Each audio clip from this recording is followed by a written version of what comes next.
Señor Alex Rosal, déjeme hacer una cosa. Yo siempre huelo los libros. Bueno, no se ve, perdón, no se ve por el crema. Pero ¿a qué huele su libro? Es este que tengo aquí detrás, ¿eh? Bueno, Aquí, todos estos son suyos. aquí lo Enséñelo, enséñelo, por favor. Exacto, ahí, ahí, exacto. ahí, ahí. Es este. Y De la hecho, verdad perdón, lo tengo en antena, lo vamos a poner también para que la gente lo vea. Es este de aquí, está ya a la venta, lo tiene a la venta por 20 euros, son 283 páginas, ¿no? exacto. Por Está en cierto, Amazon y está en otras librerías. Bueno, en Amazon está a 19 euros y gastos de envío gratuitos. bueno, y si no, ¿lo pueden comprar directamente también en la editorial? Sí, Lo digo porque he visto, lo vamos a poner. ponemos el dato de... ahí lo tienes, de Ocio Hispano. Más que nada porque, Xavi, usted tiene muchos seguidores también en América. Y Sí, entonces cierto. es Cosa que verdad. agradezco la paciencia. Yo siempre, perdón, pero, ¿cómo se puede ser masoca en América? Porque claro, seguir a un tío que yo no soy Brad Pitt, lo cual es evidente, hablando básicamente del proceso y la política catalana y española, pues aprovecho para darles, enviarles muchos saludos y darles muchas gracias desde aquí. Diga, diga, perdón. No, y entonces hay cualquiera que viva en estos países, en estos 6 o 7 países de América, lo puede comprar y lo recibirá en papel, se imprimirá en su propio país y se lo mandarán por mensajería, con lo cual el coste económico es bastante razonable, o también, si no, se puede comprar por ebook, por libro electrónico, ¿no? Sí, lo tiene aquí, ya lo he visto, ¿eh? Comprar desde los diferentes países, México, Ecuador, Argentina, etcétera, etcétera. O sea que muy bien. Oiga, por cierto, ha tenido suerte de encontrar editor, ¿no? Para un libro como este. Yo llamé a la puerta de Libros Libres y me recibieron, bueno, con cierto cariño y me dijeron, sí, hombre, sí, adelante, puedes escribir, tienes aquí el campo libre, ¿no? Hay Y que decir que es el editor de libros libres, ¿eh? Pero, yo oiga, mismo me negocié conmigo mismo. oiga, ¿se ha hecho antisistema? Bueno, hombre, yo creo que, mire, Xavier, usted y yo tenemos un corazón joven y como con el corazón joven lo que te lleva es a mantenerte rebelde, ¿no? Y a ser también un poco, o sea, no sé si es antisistema, pero es verdad que tanto usted como yo nos preocupa el totalitarismo, la falta de libertad, el abuso del poder, y como además muchos de desgraciadamente, de nuestros compañeros periodistas o editores o cabeceras de medios de comunicación, en vez de ejercer el periodismo o la edición, están ejerciendo las relaciones públicas en nombre del poder, porque reciben una serie de subvenciones institucionales o bien vía empresarial, pues claro, usted y yo, que eso no nos gusta porque somos independientes y nos gusta la libertad y luchamos por ello, pues entonces no nos queda más remedio que situarnos fuera de la tribu y convertirnos, sí, no sé si antisistema, rebelde, estamos fuera de la tribu, podríamos decir. Sí, es que lo he dicho, perdón, lo decía lo de antisistema en el sentido de que es un libro a contracorriente, ¿no? Contra la corrección política, contra la hegemonía, ¿no? Es un libro valiente en este sentido. Sí, es un manual de combate para, sobre todo, o sea, yo lo que intento responder, don Xavier, es a una preocupación que tenemos muchos, ¿no? Que es cómo es posible que este gran país en el que estamos, que ha tenido un pasado glorioso, que tenemos un presente, bueno, con tantos problemas y sobre todo con una incertidumbre de futuro enorme, y yo lo digo por mis hijos, ¿no? Usted y yo más o menos tenemos la vida hecha, pero yo pienso, bueno, ¿y a mis hijos qué nos va a tocar? ¿A nuestros hijos cómo van a trabajar? ¿No? Bueno, pues yo he intentado responder a esa incertidumbre y a esa preocupación. ¿Por qué es lo que nos pasa? ¿Por qué estamos permanentemente en el hoyo? ¿Por qué estamos en esa situación siempre al borde del precipicio, con tantos problemas, con tantas tensiones? Y yo lo que he intentado responder es justamente dando argumentos de que lo que nos pasa es que estamos metidos en una guerra que no es una guerra al uso. Aquí no hay una invasión de una serie de soldados, de ejércitos, aquí no hay armas de destrucción masiva, aquí no hay tanques. Es otro tipo de guerra más sutil, pero que tiene una misma finalidad, que es el controlar a la población y controlar las actitudes y la mente de las personas para, para mantener e imponer un modelo de vida, ¿no? Entonces yo por eso digo que en esta guerra en la que estamos metidos desde hace ya décadas, que son guerras culturales, eh, es una dinámica que viene de Gramsci, del fundador del Partido Comunista, que él de alguna manera en los años 30 diseñó una arquitectura de cómo dominar a las sociedades, cómo llegar a tomar el poder político y cómo controlar y mantenerse en ese poder político, ¿no?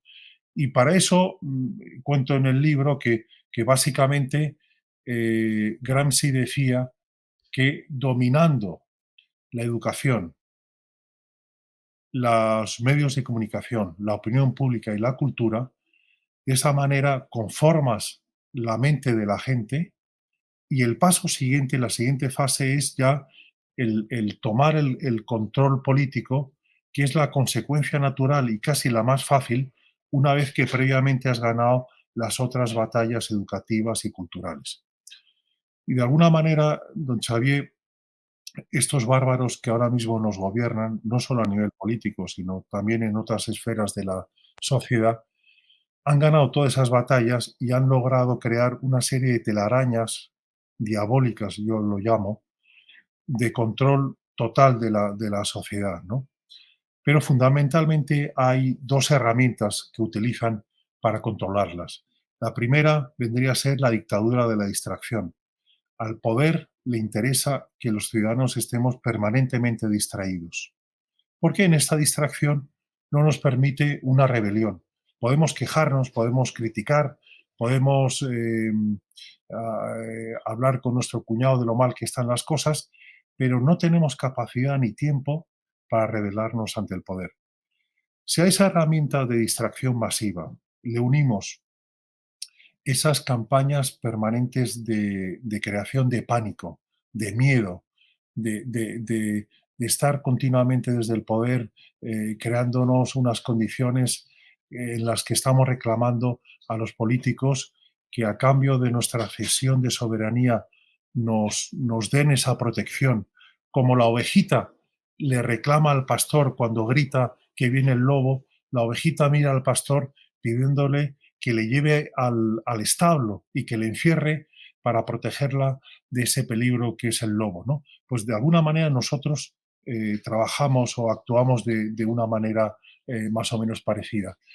Y con esas dos herramientas principales, hay muchas más. Si lo unimos, que nosotros, lo que podríamos decir, las personas que tenemos, no tanto, yo lo llamo una ideología del sentido común, de la cordura, porque ya los bloques derecha e izquierda de alguna manera se han difuminado, ¿no? Y yo considero que dentro del bloque de la no izquierda se le están sumando gente que lo que está buscando es el sentido común y la cordura, que no está en el bando de los bárbaros. Bueno, pues en este bando de los guardianes, que son los que se anteponen a los guardianes, a los bárbaros, perdón, y que son los que de alguna manera buscan fomentar una sociedad donde haya cordura, pues desgraciadamente en este bando de los guardianes hemos delegado nuestra responsabilidad en los políticos y pensamos que con votar cada 4 años ya hemos cumplido nuestro papel de buen ciudadano. Si a eso le sumamos, perdón, que estamos generando permanentemente microcobardías porque no damos un paso adelante y no nos sentimos agentes del cambio que debe producirse para que no avance este mal, que lo tocamos de forma tan presencial, pues entonces los bárbaros que están en el poder están encantados y saben que van a tener muchos años de dominación de nuestra sociedad. Oiga, es que yo, perdón, leyendo el libro ha habido un momento que me ha asustado. Yo a usted le conozco, es una persona absolutamente educada, formal, no le he oído nunca una expresión fuera de tono. Página 182. Razones para ir a la guerra, pero usted se ha vuelto Clausewitz, Sun Tzu, uno de esos teóricos. Es cierto que habla de la guerra cultural, pero entiende, ¿no? Pues mira, la verdad, justamente hace 2 días un amigo me dijo: "Oye, pero si tú eres un hombre de ley y orden, sereno, tranquilo, ¿cómo haces, cómo escribes un manual de combate? Sí, sí, Porque sí, sí, no sí, te sí. pega nada". ¿No? Y es verdad lo que dices, ¿no? Pero fíjate que como no estamos dormidos y no somos conscientes de la situación en la que estamos, no tenemos esas razones justamente para combatir y para ir a la guerra, ¿no? Y yo lo que digo es que esta guerra la vamos a perder si no somos conscientes de que estamos metidos en una guerra y que las batallas que se pierden son las batallas que no se dan. Y ahora mismo los guardianes, los hombres y mujeres buenos que intentamos hacer las cosas bien, eh, pues no estamos en esa dinámica de creer que hay que combatir. Por eso, lo que usted decía de que hay que ir a la guerra, No, no, no, lo decía usted, bueno, Yo lo sé digo yo, lo digo yo, lo digo yo. A esta guerra es una guerra, no es una guerra violenta, no es una guerra de armas, es una guerra cultural, ¿no? Pero un poco para que la audiencia suya, nos entienda, me gustaría citar una frase de Chesterton, que él decía que el buen soldado va a la guerra no porque odia lo que tiene delante, sino porque ama lo que tiene detrás. Y muchas veces nosotros, los guardianes o los futuros guardianes, los hombres buenos que ahora mismo estamos dormidos, no somos conscientes de todo lo bueno que tenemos detrás. No somos conscientes de que tenemos una familia, unos hijos, que tenemos la capacidad de movernos, tenemos la libertad de expresión, la libertad de pensamiento, que tenemos también la capacidad de emprender libremente, que en otras zonas del planeta no la tienen. Bueno, tantas y tantas cosas. La capacidad también de educar a nuestros hijos en nuestras cosmovisiones o nuestras creencias. Bueno, todas esas cosas buenas que tenemos y que no valoramos, en cualquier momento las podemos perder. Me decía un amigo venezolano eh, que estuvimos trabajando juntos, que era un hombre de la televisión, era como el Matías Prats de la televisión privada venezolana, José Manuel Dopazo, que desgraciadamente ha muerto hace un año de cáncer aquí en España. Me decía, hace 10 años en Venezuela, en nuestro grupo de amigos y del trabajo, decíamos, esto aquí en Venezuela no puede pasar. Lo que ha pasado en Cuba, lo que ha pasado en otros muchos países, aquí no puede pasar. Después de 10 años se tuvo que venir a España porque no podía vivir. Y además tampoco podía vivir libremente. Y me decía, ustedes aquí en España están repitiendo lo mismo que nosotros decíamos hace 10 años. No, aquí en España esto no va a poder pasar. "Ah, ¿cómo va a poder pasar? España es un país moderno, además tenemos el paraguas de la Unión Europea. Aquí esto no puede pasar". Pero yo lo que quiero decirles a todos ustedes es que aquí esto ya está pasando, porque estamos llevando una ruta que solo nos lleva al precipicio. Ahora ese precipicio es solo a nivel político, con esas tensiones que estamos viendo todos los días en el Congreso de los Diputados. Pero más allá de la cuestión política, todo aquello que podemos, que no valoramos y que disfrutamos en el día a día, lo podemos perder.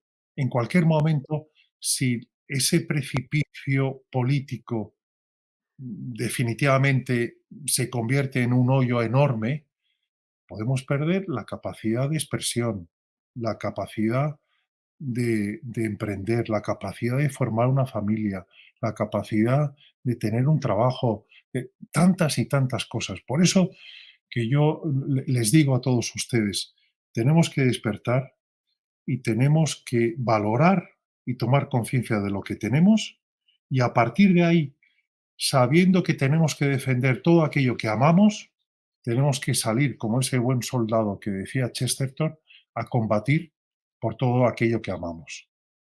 ¿Sánchez nos puede llevar al precipicio o ya estamos en él? Yo creo que ya estamos en el precipicio, sobre todo porque es que la tensión social que hay es es una situación, bueno, usted y yo lo hemos vivido en Cataluña, desgraciadamente con el procés, que hemos visto como tantas familias se han dividido, se han fraccionado, se han dejado de hablarse, ¿no? También en la calle se han visto, yo he vivido en verdaderas trifulcas y situaciones desagradables. O sea, la bronca política se ha trasladado ya a la calle. Y que ahora, por ejemplo, se diga o se legisle que ya, por ejemplo, ya no va a haber la posibilidad de que un emprendedor que con su dinero y con su esfuerzo, con el de sus colaboradores y trabajadores, no tenga la capacidad de mover su empresa a donde él quiera, eso es estar ya en un régimen soviético. Eso ya es el comunismo. O sea, eso ya. En la Úrsula las empresas eran públicas, pero bueno, entiendo la comparación. Bueno, pero, o sea, el que no tengamos ya la capacidad de decidir sobre algo que en ningún momento ni usted ni yo nos habíamos planteado si usted, su empresa, la puede trasladar de Barcelona, yo que sé, a Valencia o a Zaragoza y yo lo mismo a otras zonas de España, es algo que, claro, que nos tiene que hacer pensar y sobre todo despertar de que estamos viviendo una situación un poco llamativamente peligrosa, ¿no? Por eso que a raíz de lo que me dijo Dopazo, José Manuel Dopazo, de que ustedes están muy tranquilos aquí repitiendo esa frase de que aquí no puede pasar y en nuestro país pasó, eso mismo decía también Solzhenitsyn y por eso que tenemos que recordar que esas barbaridades pueden y ya están pasando, y de alguna manera ya están pasando, ¿no? Es verdad que la fase política es la última fase, pero esa telaraña diabólica ya está muy metida en nuestra sociedad, en el mundo educativo, en el mundo cultural, en el mundo de la opinión pública.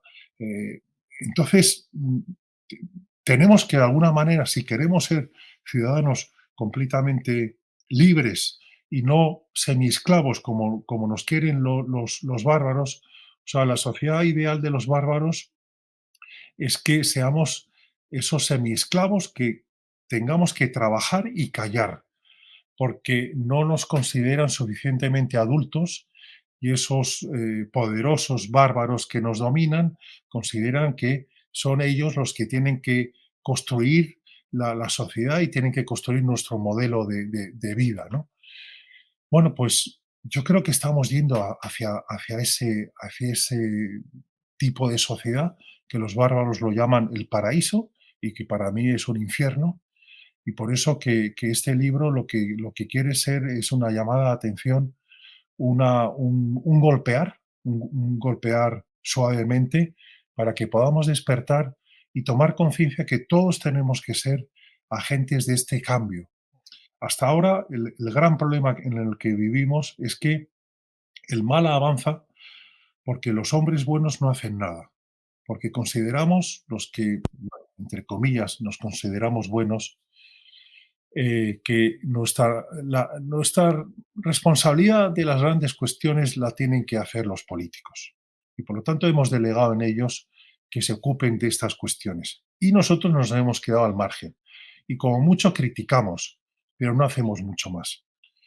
Si queremos que esa telaraña diabólica deje de estar encima de nuestras cabezas o dejen de apretarnos en nuestras familias o en nuestros vínculos comunitarios, tenemos que tomar conciencia de que cada uno de nosotros tenemos que abandonar esas microcobardías, que gracias a esas microcobardías esos bárbaros han instalado en el poder, para convertirlas en microvalentías y a partir de ahí ir creando un movimiento, una revolución que logre frenar ese mal. Pero, lógicamente, para eso tenemos que crear, o sea, ser conscientes que todos y cada uno de nosotros, por muy pequeños que nos consideremos, tenemos que por lo menos fijarnos en ese pequeño David, en ese niño de 14 años que en su momento le lanzó una, una piedra y tumbó al poderoso Goliat. Pues nosotros tenemos que ser ese pequeño David que con pequeños gestos, vuelvo a repetir, con pequeños gestos podemos hacer maravillas. Un pequeño gesto puede ser ayudar a que un canal libre, independiente y veraz como este de Xavier Rius pueda mantenerse. Y por lo tanto, todos aquellos que consideramos que tiene que haber medios libres, tenemos que también apoyar económicamente a un medio, aunque sea con 5, con 10, con 15 euros al mes, con lo que pueda cada uno. Pero también es nuestra obligación para intentar frenar ese mal y construir vínculos adecuados que puedan ser útiles para construir una sociedad mucho más fuerte y mucho más independiente de la que tenemos. Yo no se lo he pedido, que conste. No, Además, no, señor no. Ros No, no, yo es verdad. Es usted verdad. sabe perfectamente que con lo que he ganado yo de la Generalitat podría estar instalado cómodamente en las Barbados, por ejemplo, ¿no? O sea que pero aquí estamos currando. Oiga, déjeme, hablaremos de su libro, pero déjeme hacer una última pregunta. Ya que ha hablado de Pedro Sánchez, un poco la situación política, ¿los catalanes hemos exportado el proceso a Madrid? ¿Cómo se ve en Madrid? Porque claro, esa tensión en el Congreso antes solo era aquí. Pues sí, completamente. O sea, hemos exportado, hemos trasladado toda la dinámica del procés, la hemos trasladado al resto de España, ¿no? Y ahora ya, pues realmente ya tenemos el lío montado, ¿no? El bochinche, ¿no? Eh, y sí, la verdad es que de todas formas hay una cosa que me gustaría matizar, don Xavier, y es que eh, una gran parte de lo que podríamos llamar la no izquierda está ahora muy nerviosa y pidiendo elecciones y seguramente, no sé si en unas semanas o en unos meses o en unos años, el PP acabará ganando las elecciones y por lo tanto ese bloque de izquierdas o esa coalición de izquierdas con nacionalistas dejarán el poder central. Pero yo les quiero decir con tristeza, se lo digo, que en el momento que el PP o otro partido de la no izquierda tome el poder de la Moncloa, va a poder hacer poco más, que ya, más allá de políticas de maquillaje en el aspecto económico, de la seguridad o de las políticas territoriales. ¿Por qué? Porque realmente los bárbaros son los que mantienen el auténtico poder, que es el poder de la opinión pública, el poder de los medios, el poder cultural, el poder educativo. A la derecha se le llama como al que se le llama cuando tiene una empresa medio en quiebra y llama al contable para que le ordene las facturas y Sí, ponga sí, un sí. poquito de orden, ¿no? Eso es lo que está pasando, eso es lo que pasó con Mariano Rajoy, que le llamaron para que no solo pusiera orden, sino que hiciera una pequeña revolución o que pudiera no consolidar la estructura diabólica que habían dejado los bárbaros de entonces, pues bueno, si ahora, cuando vengan las elecciones, cuando toquen, en un año, en dos, en tres, cuando sea, finalmente acaba gobernando, podríamos decir, la no izquierda, donde también están incluidos la socialdemocracia, yo les digo que desgraciadamente nos vamos a llevar un chasco porque van a poder hacer poco. Por eso que mi reclamo es que hay que parar el mal, hay que parar las políticas de los bárbaros desde ahora, creando dinámicas sanas desde ahora, no solo en el proceso electoral, sino hay que seguir avanzando para que cuando llegue el momento, los que estén en el poder y sean mínimamente razonables tengan realmente las manos libres para hacer las políticas que puedan sanear esas actitudes reactivas que hemos vivido hasta el momento. Déjeme hacerle otra pregunta de actualidad, ¿eh? ¿Lo he entendido bien? ¿El PP será un chasco? Yo creo que sí, pero no tanto por el PP, no tanto por el PP, sino porque cuando llegue el PP al poder, va a estar maniatado, va a poder hacer muy poco. Bueno, en primer lugar, la actitud del PP o de los dirigentes del PP no son unas actitudes, podríamos decir, de gran valentía. Están llenos de complejos, absolutamente llenos de complejos. Por lo tanto, cuando tú tomas el poder, si no tienes una clara actitud y una decisión de cambiar las cosas, al final la presión y el ambiente te puede y te ahoga. Eso es lo primero, que la actitud que tienen los dirigentes actuales del PP, quizás quitando a Ayuso y alguno más, a Amazon, al de Valencia, desgraciadamente, pues no son unas actitudes de mucha valentía. Pero unido a eso, es que la estructura que tiene el gobierno de la nación, por así decir, son estructuras que están completamente minadas por estos bárbaros. Entonces, o das un golpe en la mesa y realmente haces una verdadera revolución, o desgraciadamente con esa actitud un poco merengosa que estamos viendo en el día a día, no van a hacer nada. Pero, Ojalá me equivoque, señor Alex del Rosal, lo que pasa, ¿es más difícil ser de derechas en España que ser de izquierdas? mucho Bueno, más. yo creo que sí, ¿eh? Es una pregunta, pero yo creo que sí. No sé Y si es la sobre herencia todo, del franquismo, pero en Alemania tuvieron a Hitler y a Italia tuvieron a Mussolini. La CDU ha gobernado muchísimos años y, como sabe, la democracia cristiana gobernó 30 años en Italia. sí, porque fíjese que, como decía Andreotti, ¿no? Al poder le quema, o cómo era la frase, eh, le el que no, el poder no, al poder le quema el que no lo tiene, Exacto. algo así. Bueno, en su caso y en el mío, que no somos de izquierdas, y que estamos viviendo o que hemos intentado vivir en el mundo cultural y mediático, si hubiéramos ido de izquierdas, nos hubiera ido mucho mejor. Usted tendría un Tesla, yo también tendría, no sé, un coche grande y no uno pequeño. Nos podríamos ir de vacaciones, pero no. Hemos cometido el error, el gran error, desde el punto de vista de la economía familiar, de no ser de izquierdas. Y eso nos ha pasado factura porque es verdad que la izquierda se ayuda, la izquierda reaccionaria sobre todo, se ayuda de una forma impresionante con las subvenciones, con todo tipo de planteamientos. En cambio, nosotros, pues tenemos otra dinámica. Es verdad que nosotros no creemos en la subvención. Nosotros creemos que es bueno que la sociedad civil se fortalezca sin esos condicionamientos del poder. Eso por una parte. Y luego, tanto usted como yo nos negamos a ser relaciones públicas de aquellos que nos podrían estar subvencionando nuestro medio de comunicación. Y eso es lo que nos distingue de otros colegas que son de izquierdas, es verdad, que viven muy bien, es verdad, pero que al final han vendido su vida, su alma, su profesión por un plato de lentejas. Me temo que usted es autónomo, ¿no? No, Hay que decir a la audiencia que somos vendibles, ¿eh? Pero no hay manera. vamos. Somos sobornables. No, no. Pero mire, hay una, usted y yo lo conocemos muy bien, el caso de Mediapart en Francia, el medio de Sí, comunicación usted lo cita. Perdón, lo cita, no, y hombre, es un medio bastante escorado a la izquierda, creo, ¿no? de izquierda.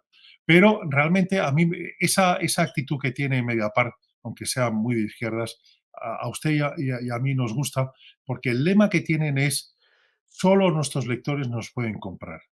Eso ya es una actitud de trabajo enorme, ¿no? Y en su caso y en el mío, por lo menos hasta ahora, no sé el día de mañana, pero pasa lo mismo. Solo nuestros lectores nos pueden comprar. El poder tendría que poner mucho dinero para que nos puedan comprar. Es que, perdón, usted habla bastante de medios de comunicación, está al final para los del gremio y los lectores también, ¿eh?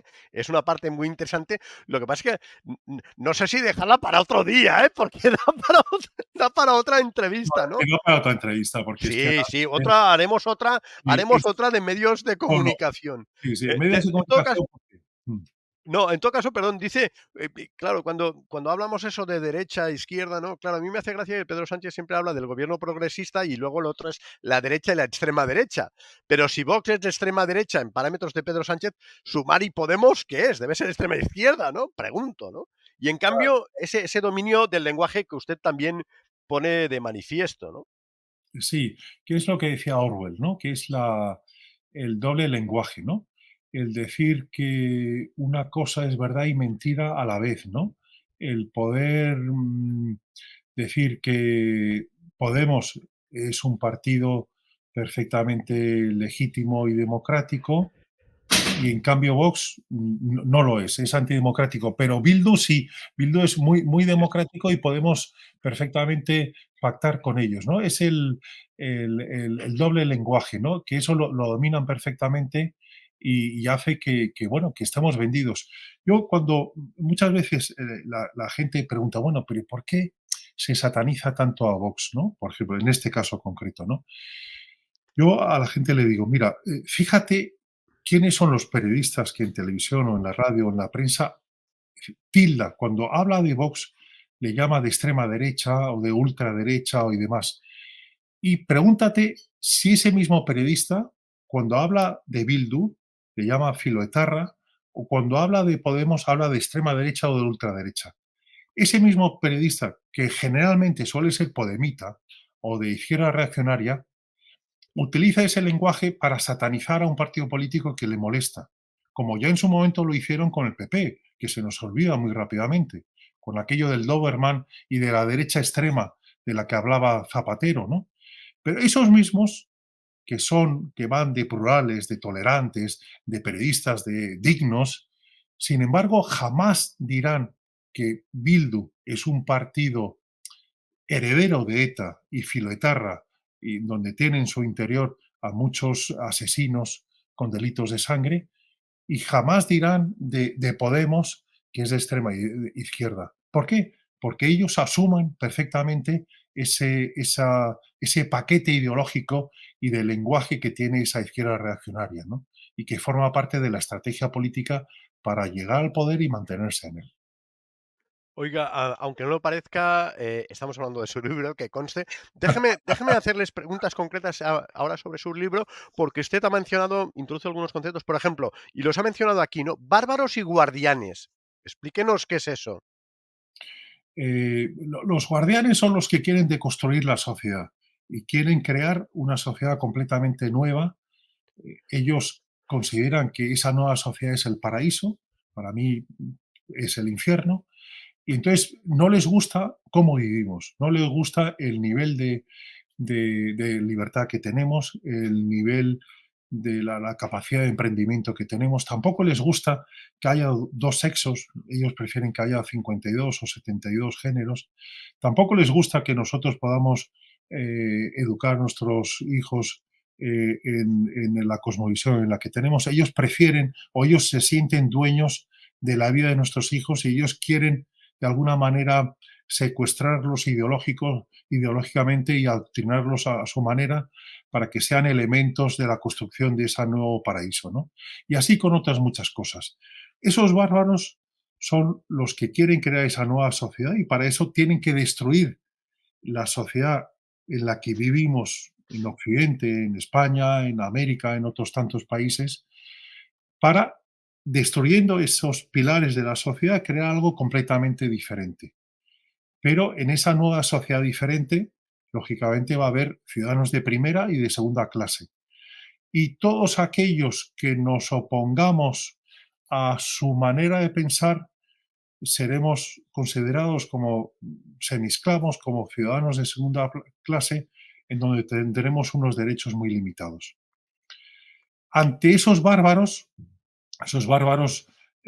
podríamos decir que hay varios perfiles de bárbaros, ¿no? El perfil de el bárbaro de pata negra vendría a ser eh, la persona ideologizada de izquierda reaccionaria, de marxista-leninista, ¿no? En donde bebiendo de esas raíces o de esos criterios del argumentario de Gramsci, quiere imponer esos ideales. Hay otro tipo de bárbaro que podría ser el globalitario, que es un bárbaro que lo que quiere es ganar dinero e ir a su interés y por lo tanto no está en esa línea ideológica de izquierda reaccionaria, pero que necesita crear una alianza con estos bárbaros de pata negra porque necesita conformar una agenda común, unas políticas comunes que logren dividir a las sociedades, fragmentar estados, dinamitar también el núcleo familiar para lograr ciudadanos que sean más débiles, con menos capacidad de criterio, con menos capacidad de rebelión, también fácilmente, al ser débiles, fácilmente con dinámicas adictivas que por lo tanto tengan que consumir mucho más y este vendría a ser el segundo perfil. Y el tercero vendría a ser el bárbaro cobardón o conservador que no está de acuerdo ideológicamente con estos planteamientos, pero como tiene miedo a que le excluyan de la tribu y que le satanicen y que le denominen o que le señalicen como algo verdaderamente monstruoso, es un colaborador activo para que los otros, a cambio de que se mantenga dentro del calor de la tribu, pueda estar colaborando con esas dinámicas. Estos vendrían a ser los bárbaros. Ante los bárbaros debería haber un ejército que yo le llamo el ejército de los guardianes, que son la gente común, la gente buena, la gente que no quiere problemas, la gente que tiene como ideología el sentido común y la cordura. Y por lo tanto ahí hay mucha gente socialdemócrata o incluso de izquierdas o incluso de nacionalista que ante las locuras o las políticas de locura que están fomentando los bárbaros dicen, mira, yo puedo tener una sensibilidad determinada y es legítima, pero yo lo que quiero es algo razonable y yo no me identifico con esas políticas de los bárbaros. Y por lo tanto yo quiero formar parte de este conglomerado, este ejército de guardianes, que somos muy diversos y que hay muchos matices y muchos acentos, pero que en lo fundamental nos ponemos de acuerdo, que es que tenemos que frenar el mal que puede provocar estas políticas. Algunos pueden decir, mira, es que a mí la política no me interesa, y es legítimo, pero tú no puedes ignorar los hechos. Y es verdad que esas políticas generan unas dinámicas y unos hechos, y esos hechos te van a afectar a ti, lo quieras o no lo quieras, o estés interesado o no estés interesado. Por lo tanto, todos de alguna manera tenemos que despertar para entrar en ese combate cultural, en esas microvalentías que todos podemos accionar y que ese ejército desordenado, un ejército de guerrillas, si quieres, podríamos llamar, donde cada uno vaya por un lado, pero bueno, pueda ser un bloque homogéneo o plural, pero que pueda de alguna manera ser un bloque lo relativamente eficaz para enfrentarse al bárbaro. El bárbaro ahora mismo salta a la cancha de fútbol y se encuentra que delante debería estar el ejército o el equipo de los guardianes y en vez de estar 11 apenas han aparecido 6 o 7. Y cuando ellos han traído a sus gradas de animación a 1000 personas, en el equipo de los guardianes apenas hay gente con una bandera animando. Eso es lo que pasa. Por eso nos están goleando continuamente, porque no damos batallas. Las batallas que se pierden son las batallas que no se dan. Y nuestro drama, y eso lo saben los bárbaros que están en el poder, es que nosotros no estamos dando ninguna batalla. Por eso que ellos están completamente tranquilos. Si me permites, don Xavier, comentarte un ejemplo muy gráfico y de actualidad. Hace pocos meses en España se ha aprobado la ley trans, que es un verdadero disparate.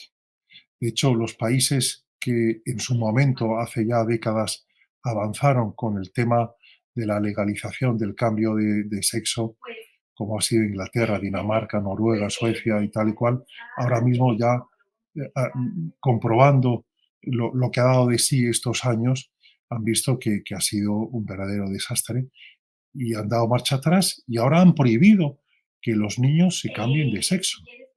Otra cosa son los adultos que hagan lo que quieran, pero en estos países tenían la posibilidad de que los niños se pudieran cambiar de sexo, o sea, como nos pasa aquí en España. Aquí un niño hasta que no llega a los 18 años no puede conducir porque no se le considera maduro. No puede beber porque no se le considera maduro.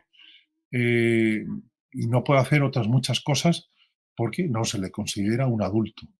Pero, sin embargo, aquí en nuestro país, con 8 o 10 años, un niño que decide que se siente hombre o mujer o que está en un cuerpo equivocado, tiene el derecho a reclamar que le cambien el sexo cuando muchos de esos niños, pasados los años y pasados de alguna manera en la confusión de adolescencia, pues tienen una vida completamente normal.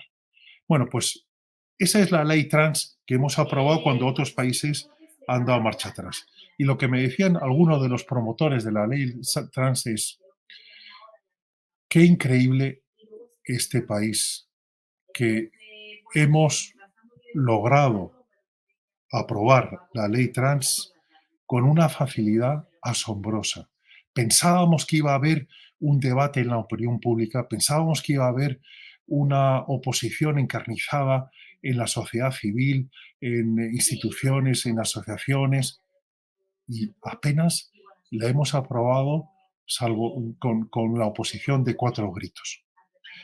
Y uno de los promotores de esta ley trans me decía, viendo que ha sido tan fácil en España imponer nuestra agenda política, ahora el siguiente paso va a ser que podamos aprobar la ley de la pedofilia, que es la siguiente ley en campaña que ya hemos empezado.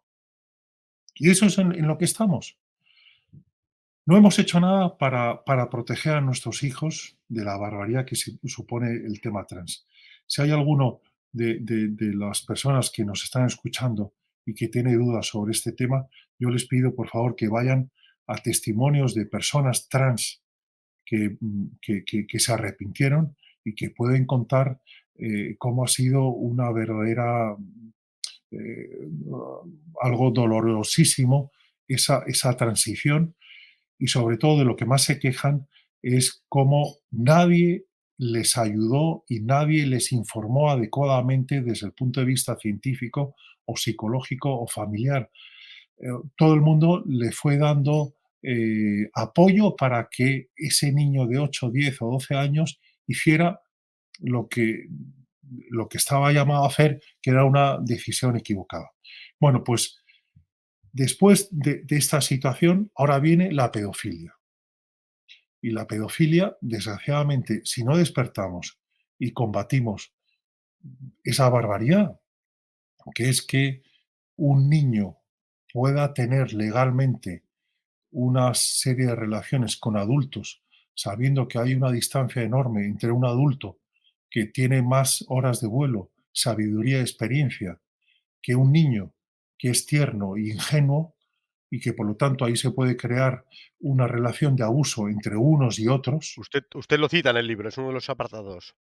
pues realmente si no ponemos pie en pared, pues realmente es que en unos años nos quejaremos, pero todas esas barbaridades las tendremos entre nosotros. Oiga, déjeme, ¿el Estado ha suplantado a las familias? Cada vez más, cada vez más. Porque fíjate, don Xavier, que antes la familia era un núcleo protector. Era en la familia se educaba, independientemente que pudieras llevar a los niños a la escuela, pero también había una verdadera dinámica de transmisión de conocimientos vitales y espirituales de padres a hijos.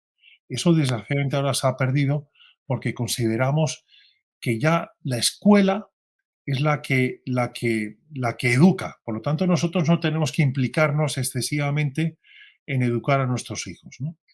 Eso en cuanto en el aspecto de la educación, pero fíjate también con los mayores. Antes los mayores no iban a residencias que pagaban el Estado, no, no. Los mayores se quedaban en la familia y la familia era esa pequeña seguridad social donde, donde protegía y daba cariño a la gente más débil, a los pequeños y a los mayores. Ahora todo eso se ha roto y el Estado de alguna manera está suplantando a la familia diciendo, bueno, no, no, tranquilo, yo te educo a tu hijo, yo te cuido a tu mayor, yo te cuido a tu enfermo que no puedes mantener y tú dedícate a la distracción y eh, sí, a tu distracción, a tus hobbies, a lo que quieras, pero deja que nosotros nos ocupemos de lo más cercano tuyo. Bueno, pues todo eso es verdad que de una forma civilina, de una manera lenta, la familia se está desvinculando porque el Estado nos pone muy fácil que nos cuide de aquello que más nos cuesta. Oiga, déjeme hacer una también otra. Usted introduce otro concepto que es el del crédito social. Es decir, que antes se me ha colado. No sé si estoy a favor, ¿eh? Lo dice porque es una técnica que utiliza en este caso China para controlar a la población. Pero no sé si en algunos casos le he puesto algunas fotos, sobre todo en cercanías, del cual soy usuario. No sé si deberíamos utilizar técnicas similares porque lo de las campañas de buen rollo evidentemente no funciona. Incluir también los grafitis, ¿eh? Le Sí, pido desde aquí humildemente y tal, y ni le cuento cuando vuelvan a ser aquello, tengamos todos que pagar. Bueno, yo siempre pago, pero ya sabe que ha habido bonificación por el transporte público, ahí se cuela todo el mundo, ¿eh? La otra esperanza es que como la Sanidad lo ha pedido, igual va a cambiar, pero sospecho que no. Pero bueno, cuéntenos lo del crédito social, lo único es que le hago este pequeño apunte, ¿eh? sí. Bueno, todo con equilibrio, ¿no? Podríamos decir, don Xavier, todo con equilibrio. Pero es verdad que los dirigentes del Partido Comunista Chino están asustados de que pueda haber un segundo Tiananmen, ¿no? Y que una parte de esos 1.400 millones de habitantes que tiene China se les pueda revelar. Y sobre todo porque China tiene un nivel de extensión tecnológica muy importante. O sea, casi todos los chinos tienen un móvil y por lo tanto, y ellos tienen su propio Twitter y su propio Facebook y se conectan socialmente de forma muy adecuada. Entonces ellos como los dirigentes comunistas tienen mucho miedo a que pueda haber una rebelión masiva y puedan perder el poder, han creado esas herramientas que le llaman control social digital, que lo que hace es controlar a los chinos realmente desde que son pequeños. Hay una cosa que no sabemos en Occidente, que realmente tenemos un cierto desconocimiento de China, y es que cuando un niño va al parvulario, ese niño le va a acompañar a lo largo de toda su vida un informe que se llama DANG, que es un informe en donde sus superiores en la guardería sus maestros, pero ya luego en el trabajo sus superiores en la empresa y demás, van apuntando en ese informe, que es un informe secreto, que solo tiene acceso los dirigentes del Partido Comunista, cómo se va conformando esa persona, qué ideas tiene, qué es lo que hace, qué es lo que no hace y demás, ¿no? Eso desde la guardería. Bueno, pues ese DANC ahora se ha transformado tecnológicamente en una dinámica de control social un poco al estilo del palo y la zanahoria. Es decir, el gobierno chino, desde el punto de vista privado, eso lo hacen más bien los ayuntamientos, pero también desde el punto de vista con empresas semi privadas como Alibaba y demás. Los ayuntamientos, por ejemplo, en Barcelona, pongamos el caso, tampoco demos muchas ideas, pero bueno, para que tus telespectadores nos entiendan. Pongamos que estamos en China, el alcalde de tu ciudad, por tener un móvil, te concede 1000 puntos. A ti, Xavier Rius. Y en esos 1000 puntos te puede dar más o menos en función de tu comportamiento. Si tú sales ahora mismo de tu casa y te saltas un semáforo en rojo y te pescan, te van a quitar 20 puntos o 30 o 50. Si además tiras un chicle y te localizan con las cámaras, con los 400 millones de cámaras que hay ahora mismo en China, pues realmente también te quitan puntos. Pero si esta noche armas un poco de jaleos con tus vecinos por el tema de las basuras y viene la policía municipal y te identifican, te quitan más puntos. Si a la vez haces acciones positivas como donar sangre o otro tipo de cuestiones, te ponen puntos. Bueno, pues en este control social digital es como el gobierno comunista chino te va controlando. Si tú al final, Xavier, te conviertes en un desastre de persona con los criterios del Partido Comunista, lo que va a hacer los dirigentes es decirle a tu entorno social que no tenga relación contigo. Porque si tiene relación contigo, a ellos les va a quitar puntos. No solo eso, sino que a ti te va a quitar el pasaporte y no te va a dejar salir del país. Tampoco Pero te va a dejar ir en AVE ni en avión, porque todo eso hace que tú seas un mal ciudadano y por lo tanto ya te consideran un ciudadano de segunda categoría y te quitan derechos. Eso es lo que han impuesto en China y lo que de alguna manera los bárbaros que nos gobiernan quieren aplicar también en nuestro país. Pero lamento decirle que me ha convencido. Hay que introducir el crédito social, al menos en el transporte público, por favor. Bueno, señor Bueno, señor todo Alex con Rosal. equilibrio, todo con equilibrio. Sí, sí. Oiga, voy a, en fin, quiero terminar hablando, citando algunas frases de su libro, ¿no? Por cierto, he descubierto, usted cita a Marcelo Gullo, pero he descubierto que el Imperio Azteca, yo siempre había creído que había caído no solo por los 500 de Hernán Cortés, sino también porque había tenido alianzas con otras tribus Sí, indias que estaban hasta el moño de los aztecas, esa los tonotecas, los sataltecas y no sé. Pero usted cita, no sé si a Marcelo Gullo usted cita hasta 110 naciones sí, mexicanas.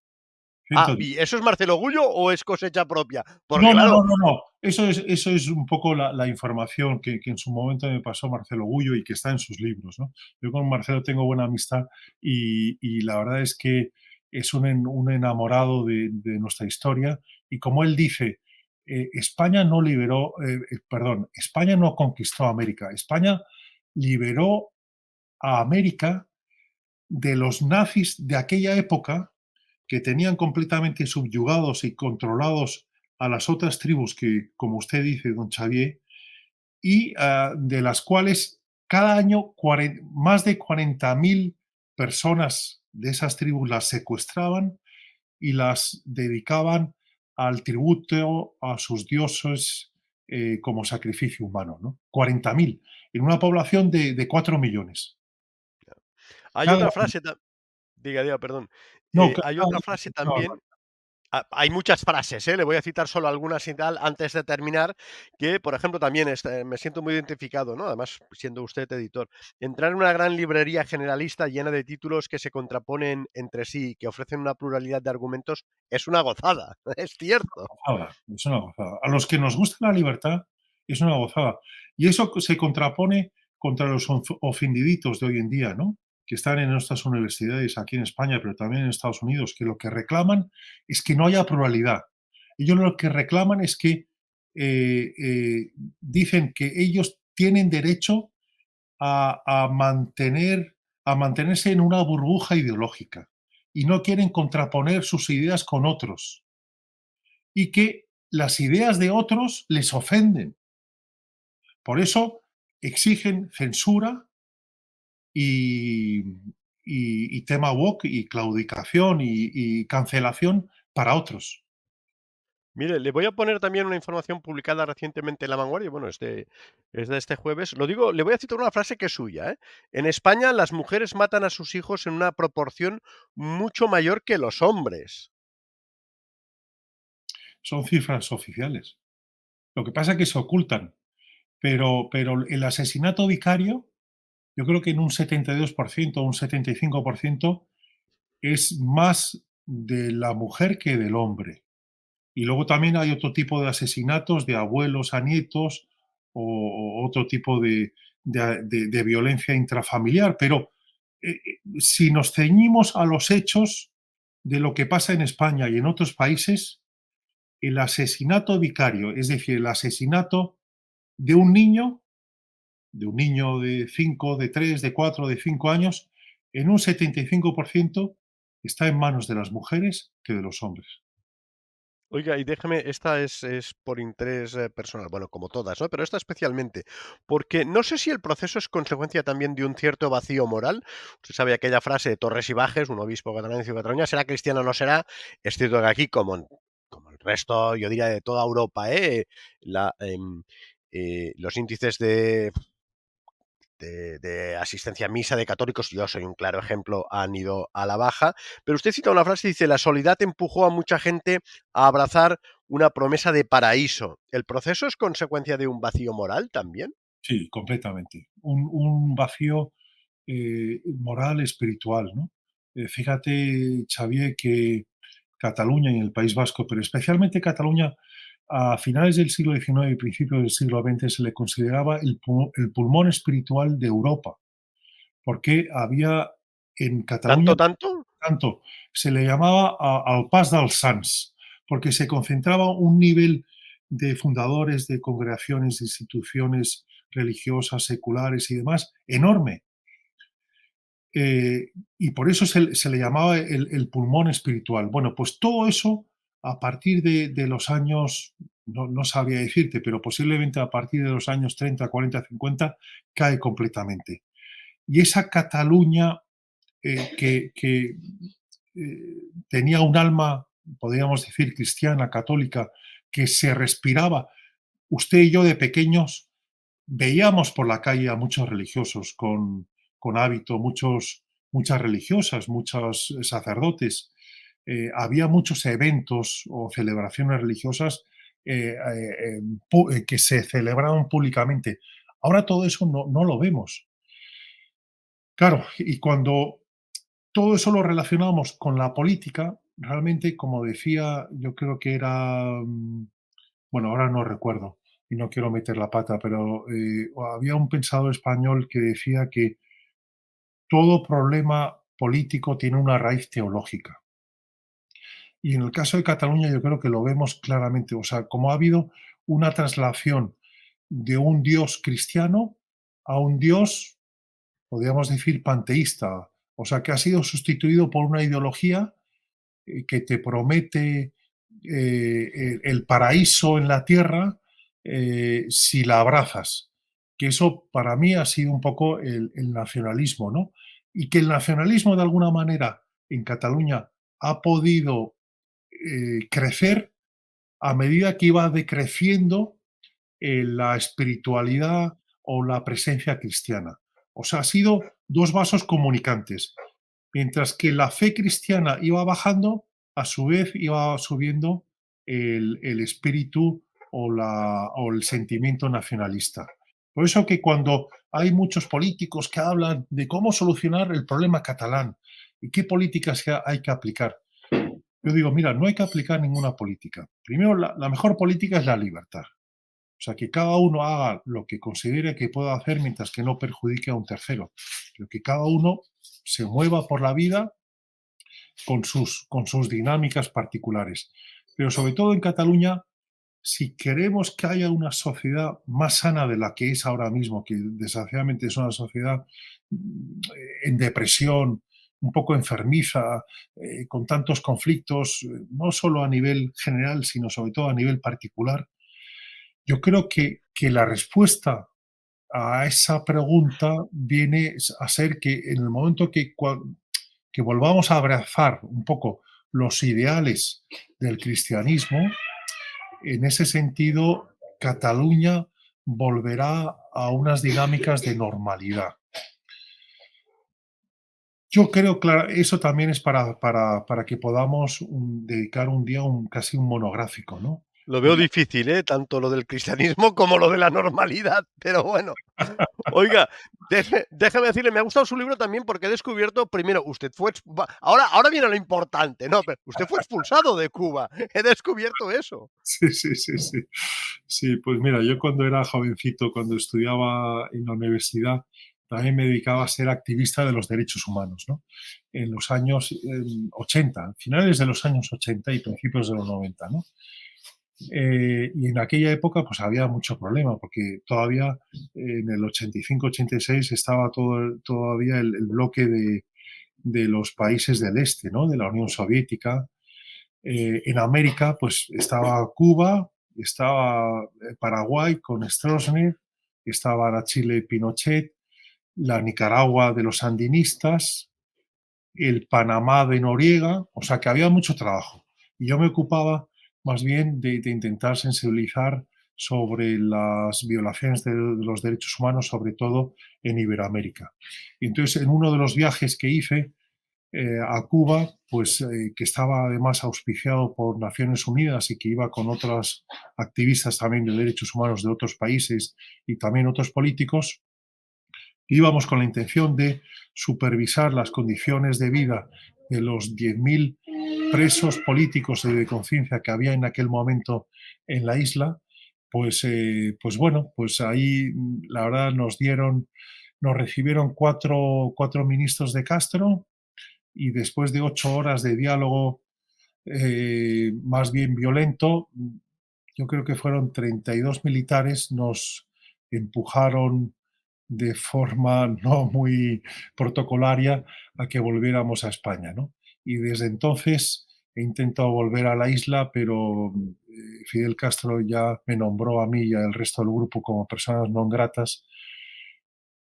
Nos denominaron personas non gratas para el régimen cubano y gusanos Sí, sí, sí. antiimperialistas, ¿no? Creo que a mí también me lo han llamado, pero por otros motivos. No por Y ya han pasado de eso más de 30 años y estoy deseando volver a Cuba, que es un país al que quiero mucho. Tengo muchos amigos porque en su momento ayudé a varios presos, a los llamados presos plantados, ¿no? Que eran los presos políticos que se negaban a ponerse el uniforme de presidiario y por lo tanto iban en calzoncillos. Por eso se les llamaba presos plantados. Y de esos muchos, pues gracias a Dios tuve una pequeña colaboración en su liberación, pues desde el español Eloy Gutiérrez Menoyo, que estuvo 22 años en las cárceles, Pero a, no ha evolucionado Cuba. Sigue, bueno, tampoco vamos a hablar ahora, no nos vamos a entender, pero no, sigue estancada, ¿no? ¿Cuánto? Dos, sigue, tres, 4 años después de la muerte de Castro, ¿no? O sea sigue que estancada, es una hay, pena. hay una biografía de Carme Riera sobre Carme Balcells, la agente literaria, muy buena, que explica un encuentro de Castro con Gabriel García Márquez, Carme Balcells y tal, y Carme Balcells sacó el tema de los presos políticos, no sé si hasta un cierto punto de ingenuidad o de franqueza, ¿no? También por el ambiente. Yo creo que todos se quedaron blancos, ¿eh? Incluso el premio Nobel colombiano. La escena, aunque sea escrita, deja aquello, es significativa. Bueno, señor Alex Rosal, no le molesto más porque llevamos 1 hora y pico. Como tenemos otra entrevista pendiente, ya le advierto que en la próxima entrevista le voy a preguntar sobre 2 cosas que he descubierto sobre usted también. Una, que pasó por La Razón como periodista. Sí, sí, sí. O sea, apúnteselo. Y la otra, que fue editor en varias, ha estado editor en varias empresas, en varias editoriales. Sí, como 8 años, en el Grupo Planeta, ¿no? Como 8 años ahí en Barcelona y la verdad que fue una experiencia muy, muy buena. Trabajé de la mano de grandes editoriales. A mí quien me ficha realmente fue eh, este, bueno, Imelda Navajo, pero lo hablaremos, porque eso es Lo un hablaremos, estilo muy ¿no? bonito. Es Bueno, un si estilo muy quiere, tampoco, de todas maneras, hemos venido a hablar de su libro, que conste. Ya saben que lo tienen, es este de aquí, 19 euros, 20 euros, 220 y pico páginas, y es, iba a decir un manual de combate, pero no lo voy a decir porque igual me cierran el canal. ¡Antisistema! No, no sabía que se había hecho de la CUP, señor Rosal. Vamos a acabar aquello. Bueno, no digo lo de quemar contenedores porque usted y yo somos incapaces. De hecho, perdón, tanto habla, usted decía, han satanizado a Vox. Yo la verdad es que no he visto a Vox quemar ningún contenedor ni cortar autopistas. No puedo decir lo mismo de los Ni han matado a independentistas. nadie, ni han matado a nadie de momento. Pues gracias, felicidades por el libro y volveremos a hablar. Muchas gracias, don Xavier, muy amable, gracias. No se lo he dicho, pero digo, no me llame don Javier porque don Javier ya sabe que en la prensa catalana solo hay uno. Pero bueno, no me he atrevido a Don decírselo. Javier Godó, el conde. Otro día también podríamos hablar. Tengo anécdotas con el conde también. Hombre, esto se pone todavía más interesante y tal. Bueno, Muchas gracias, gracias, don señor Alex Xavier. Rosal. Gracias.